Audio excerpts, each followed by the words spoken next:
La femme porte les mêmes bénédictions spirituelles que l'époux. L'épouse porte les mêmes promesses surnaturelles que l'époux. C'est pourquoi on a lu dans Jean chapitre 14, le verset 20.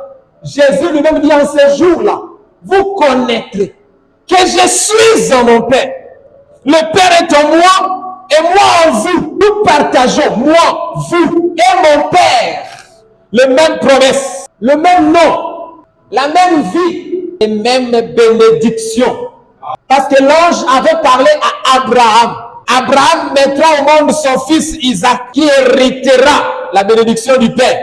C'est comme Jéhovah a envoyé Jésus-Christ, son fils unique, pour qu'il hérite l'autorité et les bénédictions de Yahweh, n'est-ce pas? Et Isaac, à son tour, devrait se marier avec une Rebecca qui porte les mêmes promesses. Il s'agissait des mêmes bénédictions pour Abraham, pour Isaac et pour Rebecca.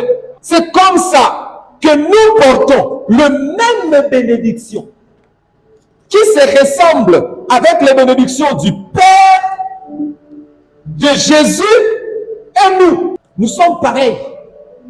Il y a une sorte de connexion entre le Père, le Fils et l'épouse. La connexion est parfaite.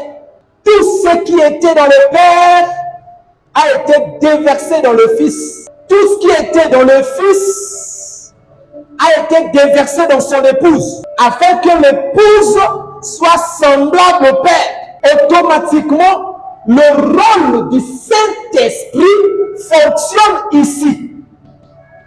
Le Saint-Esprit n'est manifeste que dans le corps de l'épouse. Or, qui est le Saint-Esprit? C'est le Père à nouveau. La même bénédiction qui avait été donnée à Abraham, c'est la même bénédiction qu'Isaac recevra, c'est la même bénédiction que Rebecca recevra. Il y a une relation invisible entre les personnes que Dieu unit. Ne forcez pas le mariage avec une personne juste parce qu'elle est belle. Il faut qu'elle incarne les mêmes valeurs spirituelles que toi. Mariez-vous avec une femme qui, avant toi, avait déjà des choses spirituelles qui ressemblent à toi. Vous ne vous étiez pas connus. Elle était encore petite chez elle, mais elle manifestait certains signes spirituels que toi aussi tu étais en train de manifester quand tu étais encore chez vous. Sans que vos parents ne se connaissent, mais on vous appelait de même manière. Vous manifestiez les mêmes valeurs. Son père l'a béni avant de te rencontrer. Mais la bénédiction que le papa de ta femme lui donne est exactement semblable à la sorte de bénédiction que toi, ton papa t'avait donnée. Ce n'est pas un hasard. Christ est égal à l'épouse. Et souvenez-vous, nous sommes le 9 mars aujourd'hui. Le 8 mars, c'est une fête des femmes, n'est-ce pas?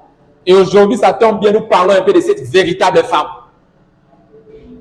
Et ils ont abîmé le 8 mars. Je ne sais pas si ça ressemble à plus rien. En réalité, ça devrait être une fête à l'honneur de la femme. Une fête qui amène la femme à retourner au moins dans sa conscience. Ça devrait être une fête qui amène la femme à réfléchir et à redevenir femme. Mais malheureusement, le 8 mars aujourd'hui, c'est une fête qui amène la femme à quitter la féminité pour devenir homme. Je ne comprends pas. Comment la fête des femmes peut amener la femme à dire nous sommes égales avec les hommes? Non, ce n'est pas une fête des femmes. Parce qu'en réalité, ça devrait être une fête où les femmes disent restons femmes, n'est-ce pas? Et que les hommes restent hommes. Mais ce n'est pas ça. Pendant cette fête-là, la femme dit devenons hommes. Vous voyez pas pendant cette fête-là, les femmes veulent devenir hommes. C'est une fête où les femmes veulent montrer que nous sommes égales aux hommes. Il y a dans des familles où pendant cette femme-là, c'est l'homme qui prépare. C'est papa qui fait la cuisine. Ces jours-là, maman reste toute la journée assise en train de regarder la télé. Et papa prépare. Mon frère, je ne t'interdis pas de préparer pour ta femme, mais tu ne peux pas choisir seulement le 8 mars. Choisis un autre jour où tu vas préparer pour ta femme. Tu peux aussi aider ta femme. Moi, là, j'ai fait très bien la cuisine. Il arrive de fois, je dis, bon, chérie, laisse aujourd'hui, je vais te prouver que je sais préparer. Je le fais parce que je veux faire plaisir à ma femme. Mais ça ne doit pas être une loi établie. Un certain 8 mars où la femme deviendra chef ne fût qu'un seul jour.